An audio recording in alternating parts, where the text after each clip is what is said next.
Bueno, vamos a hacer una serie de informes respecto a un tema que empieza a sonar mucho, que es la posibilidad de reperfilar la deuda en dólares por parte del nuevo gobierno que entre en manejando el país a partir de diciembre de este año. O sea, esta idea es plantear distintas posibilidades a modo de simulación, a modo de juego. No es que sepamos qué es lo que va a pasar, ni mucho menos, pero quizás planteando distintas posibilidades podemos sacar alguna conclusión que nos permita ver la posibilidad de, en función de las expectativas que nosotros tengamos de cómo puede ser este tema, ver qué bonos pueden ser los más perjudicados o los más beneficiados, o tratar de ver si podemos sacar alguna conclusión positiva de esto. Y esperamos que les sea de utilidad para todos. En esta crónica de El Cronista, valga la redundancia, publicada en septiembre del año 2020, se hace mención a los nuevos bonos de la deuda de Martín Guzmán, que que empezaron a cotizar en septiembre del 2020, que permitían tener, dicen, un rendimiento del 11,5%, o sea, un éxito total fue el tema de este. Empezaron con una cotización muy favorable, con mucho optimismo, que permitía pensar que en algún momento la Argentina pudiera tener la posibilidad de que mejoraran aún más el perfil de la deuda, si es que lograban encauzar la economía y permitieran a la Argentina reingresar al mercado de capitales al cual teníamos problemas para ser parte. Esta deuda generaba este perfil de pagos. Como vemos, el total entre deuda doméstica y externa era bastante liviano en los 2 primeros años. Empezaba a incrementarse a partir del año 2024. Ya en el 2025 estaba en el orden de los 9.000 millones de dólares y se iba incrementando hasta el año 2031, que estaba superando los 13.500 millones de dólares, para a partir de ese momento empezar a bajar hasta el año 2035 y del 36 en adelante reducirse sensiblemente, terminando en el año 2046. Se habían emitido 5 bonos con legislación doméstica y 6 bonos con legislación extranjera. Y el 17 de septiembre del año 2020 ya estaban cotizando los dos grupos de bonos, con valores, sobre todo los más cortos, con valores aproximados, si bien ya había habido una baja en la cotización, sobre todo en el exterior, con valores aproximados a los planteados por el gobierno, que quería que tuviera el orden de los 50 dólares de valor presente. Las paridades estaban altas, estaban en orden más altas, estaban mucho más altas de lo que hoy están, ¿no? Solamente los más largos, 41 y 46, que suelen ser los más ilíquidos, tuvieron paridades cercanas al default del 40%, pero bueno, el resto estaba por arriba. ¿Qué características tenían esos bonos? Eran bonos STEPAP, bonos con servicios de amortización periódicos y bonos, un grupo que tenía ley doméstica, o sea, ley para demandar al gobierno argentino había que hacerlo en tribunales argentinos, y otros con ley extranjera, porque para demandar al gobierno había que utilizar la ley en tribunales extranjeros, en Nueva York. ¿Qué es este PAP? Este PAP significa que el bono, si bien tiene un cupón fijo, no es constante el cupón. En determinados periodos de tiempo el bono está fijo, el cupón está fijo, no es como un bono a tasa variable, por ejemplo. Pero no es constante el valor del cupón, porque de un momento al siguiente semestre salta a 0,5%, después hay una serie de cupones con el 0,75 y termina la vida del bono con 1,75. En cada periodo de tiempo en el cual hay paridad o igualdad en el cupón, es constante el valor del cupón, pero no lo es cuando en toda la vida del bono no se mantiene de la misma manera. ¿Qué significa amortizaciones periódicas? En general, los bonos emitidos por los países pagan el 100% del principal en el último cupón. Se los denomina bonos bullet o bonos bala. Estos bonos, salvo los 29, tenían la característica de que periódicamente van pagando parte de amortización. Por ejemplo, paga $4 en julio del 24, pasa a deber 96 y así sucesivamente va pagando hasta llegar al último cupón que paga $8. ¿Le conviene al acreedor? Sí, por supuesto, porque el acreedor, si bien termina recibiendo menos intereses, pero ¿qué tiene de ventaja? Tiene la ventaja de que cobra $4 bastante antes del vencimiento, entre comillas, del bono, y puede utilizar eso para reinvertirlo o para hacer lo que quiera hacer con esos $4. En cambio, si tiene que esperar al vencimiento, solamente puede cobrar los $100 en el año 2030. ¿Cómo estaba dividida la torta entre la ley argentina y la ley extranjera?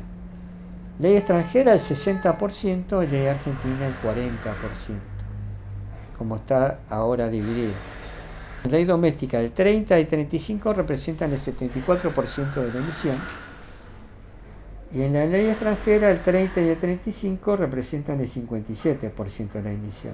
Acá ya se estaba empezando a notar cierto pesimismo en la paridad de los bonos. Si bien estamos hablando de comienzos de la vida del bono, ¿no? Seguían teniendo precios del orden de $50, 45 a $50, ya se notaba cierto mal humor, empezaron a ceder precios, que es lo que todavía se sigue observando hoy. En la actualidad los precios están casi en el 55 o menos por ciento de lo que valían en septiembre del año 2020 en el mercado internacional, ¿no? Aun cuando a la fecha del 4 de abril habían mejorado su cotización en las últimas semanas, o sea que tuvieron las cotizaciones muy por debajo de los valores de los valores que se muestran aquí. Las paridades vemos que son paridades de default. Esto no tiene, es decir, no hay mucha deuda en el mundo que tenga esta paridad tan magra. Vamos a suponer lo siguiente: si mágicamente hoy estos bonos valieran $50 con respecto al 4 de abril pasado, tendríamos un retorno directo en dólares de estas características. La verdad que es un retorno directo pero enorme, ¿no? Que mágicamente me pasara a tener un 96% de retorno en el Bonar 35 o un 83% de retorno en el Global 35, sería extraordinario. Evidentemente no podemos mostrar tasa nominal o tasa efectiva porque no sabemos cuándo podría llegar a ocurrir esta situación tan normal aparentemente. Pero nosotros sabemos que a partir de diciembre va a cambiar seguramente de manos el gobierno, y que es altamente probable, y esperemos que sea así, que quienes ya se perfilan como futuros administradores de la economía ya tengan un plan para atacar los distintos aspectos de la economía. ¿Por qué? Porque si bien el presidente Alberto Fernández dijo al principio de su gestión que él no creía en los planes económicos, el hecho de no tener un plan económico para comenzar a gestionar para comenzar a atacar, digo nuevamente, todos los problemas que tiene la economía argentina, lo único que va a hacer es prolongar, si es que ya no estalla la crisis allí, o prolongar el estado actual de agonía que está viviendo la economía argentina. Entonces el planteo es este: si por ventura, a partir del año que viene, aparece un plan medianamente confiable en el que se tomen los distintos elementos de referencia de la economía para empezar a solucionarlos o pensar a encararlos, obviamente que eso va a generar una confianza en el manejo del gobierno y también en la deuda pública que el gobierno tiene que pagar. No importa si después la va a reperfilar, pero obviamente los precios de los activos van a subir porque están decididamente a precios de regalo.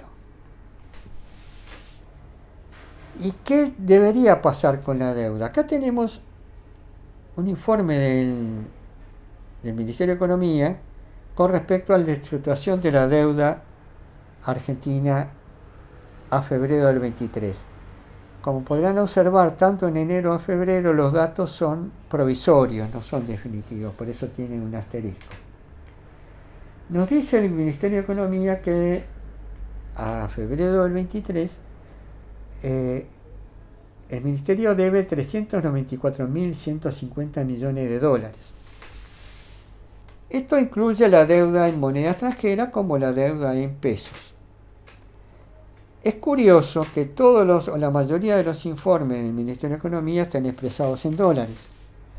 O sea que ni siquiera el Ministerio de Economía es capaz de establecer información en pesos que sea confiable. O sea que la información no es que no sea confiable, el que no es confiable es el peso, obviamente. Está medianamente inflada desde este punto de vista. El Ministerio de Economía debe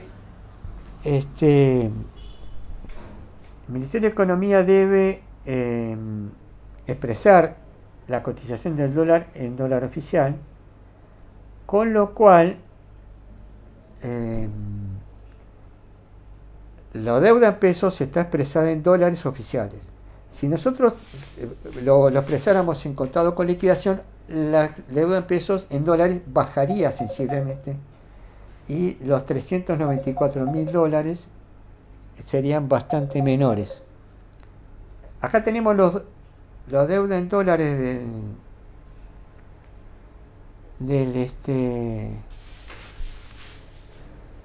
que estamos planteando nosotros en este momento, los bonar y los global, que como vemos representa 107.000 millones de dólares de los 168.000 millones que debe en deuda.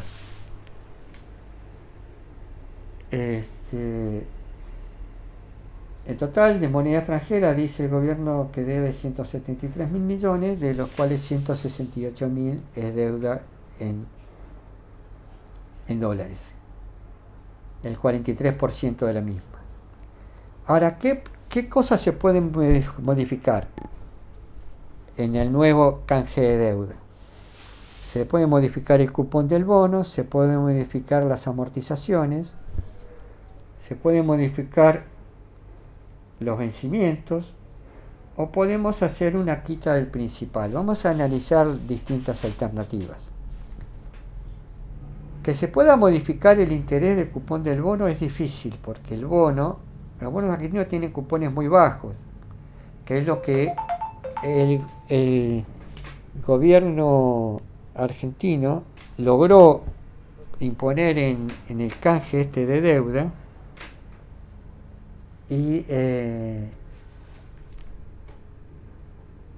solamente el 46 tiene un cupón de 5% al final del bono. O sea, no es difícil personalmente pienso que es difícil que cambie la tasa del cupón del bono. ¿Pueden modificar amortizaciones? Sí, podrían. Por ejemplo, vamos a hacer una barrabasada, una barbaridad. Supongamos que me anulan todas esas amortizaciones de los 30 y me mandan solo una amortización al final del bono. Obviamente que esto es un castigo importante para el acreedor, porque si bien contaba con que iba a cobrar $4 en el año 24 y así sucesivamente, ahora no lo cobra, cobra 100 al final.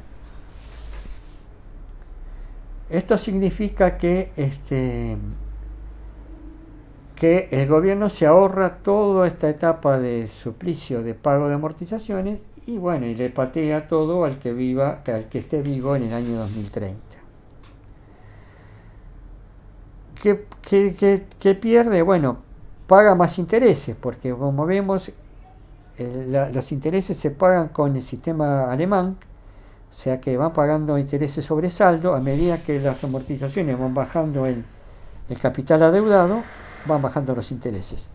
Acá se incrementan los intereses, pero igual para el gobierno es un buen negocio. ¿Qué puede hacer también? Puede extender los vencimientos. O sea, el bono que venció en el 30 me lo manda al 35. Me corre todo 5 años y en vez de empezar a pagarme en el 24 me empieza a pagar en el 29. Estos son todas ideas que uno puede ir teniendo, pero mostrando de cómo pueden ir haciéndose las cosas. Igual nosotros en los informes que hagamos posteriormente vamos a poner ejemplos más claros, más técnicos, ¿no? Esto simplemente es un vuelo sobre el tema. Obviamente que, repito, el acreedor que esperaba cobrar en el año 24 recién empieza a cobrar en el año 29. Hay mucha gente que compra este tipo de activos para calzar, ¿qué cosa? Calzar algún tipo de necesidades futuras. Por ejemplo, pagos de algunos préstamos, universidades de los hijos, seguros de pensión o jubilaciones. O sea que si yo le modifico 5 años la vida del bono, le cambio totalmente el esquema. Quita del principal. Bueno, esto es algo que ya lo conocemos nosotros. Nosotros hemos tenido 2 oportunidades en las cuales vimos quita de principal en los bonos argentinos. Acá tenemos el saldo del residual de los bonos Bonar y Global a la fecha sobre un total de 106.834 millones de pesos. Y ya en los casos de los bonos Brady o el default del 2001-2002 se optó por canjear la deuda vieja por 2 bonos a emitir. En realidad con el Brady hubo 3 bonos. Aparte de estos 2 que vamos a mostrar, hubo un tercer bono que se llamó el Floating Rate Bond, el FRB, o bono flotante, que se emitió para pagar deuda con bancos, porque los bonos Brady surgen de una reestructuración de deuda de préstamos bancarios a nivel internacional por bonos de gobiernos que habían caído en default. Esto lo vamos a mencionar cuando veamos el caso de la quita de principal. Se puede emitir un bono a la par del total de la deuda, separar un porcentaje y emitir un bono a la par. Por ejemplo, esto es simplemente un ejemplo, no significa que esto va a ser así.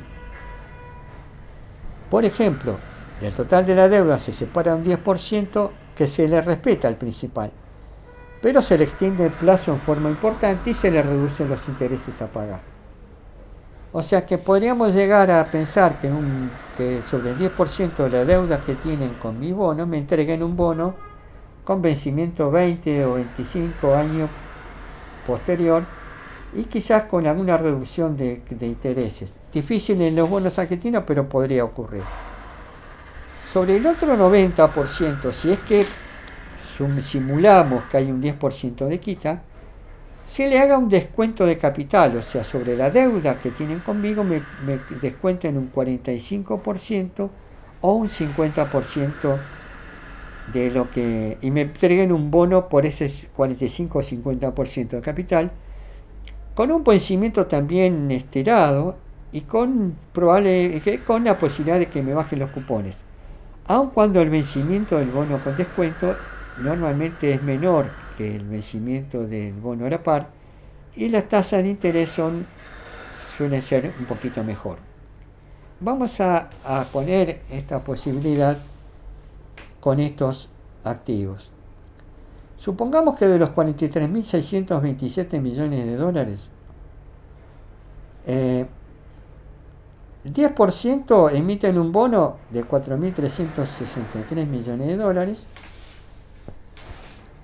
que me lo emiten, si bien la media de la deuda argentina, la emisión estaba, creo que en el año, en una media de 7 años, 8 años, me lo emiten al 2050. Y el interés me lo mantiene o me lo bajan un poco. Bueno, yo también me mantienen el capital, pero me matan con el vencimiento. Sobre la diferencia entre estos 4.360 y los 43.000 millones, me hacen una quita del 50%. O sea, emiten un bono de 19.632 millones de dólares. Con un vencimiento que no sea 2050, que sea en 2045 o 2046, y con intereses un poco mejores que el bono par. Puede tener amortizaciones periódicas, puede ser PAP, como eran los bonos de la reestructuración de la baña, todo lo que ustedes quieran, pero me matan con el estiramiento del vencimiento y sobre todo con la quita de capital. La ganancia del gobierno es de 19.600 millones de dólares sobre 43.600 que tenía que pagar. Hace lo mismo con la ley extranjera. Esto significa que 6.300 millones de dólares emite bono par, y emite 28.442 millones de dólares sobre bono, sobre la diferencia entre este total y los bonos par emitidos. En total, el gobierno se gana 28.400 millones de dólares por esto, quedándose con 48.000 millones, más de 48.000 millones de dólares de ganancia. ¿Por qué? Porque en definitiva la deuda que queda pendiente es el 45% de esta, porque es el 50% del 90%. Es decir, que de 106.800 pasa a deber 58.800. No decimos que esto puede ser así, puede ser o puede no ser. De todas formas, creo que nos vamos a llevar muchas sorpresas. Esperemos que la paridad de los bonos sigan subiendo, pero al valor de los precios actuales, que aun cuando haya quitas o haya estiramientos, en algunos casos, hasta si los bonos son confiables, porque en definitiva de eso se trata, que el tenedor del bono confíe en el emisor, la deuda argentina sea una deuda que todavía siga manteniendo rendimientos muy positivos. Pero para ello, obviamente, tiene que haber confianza en quien maneja la economía.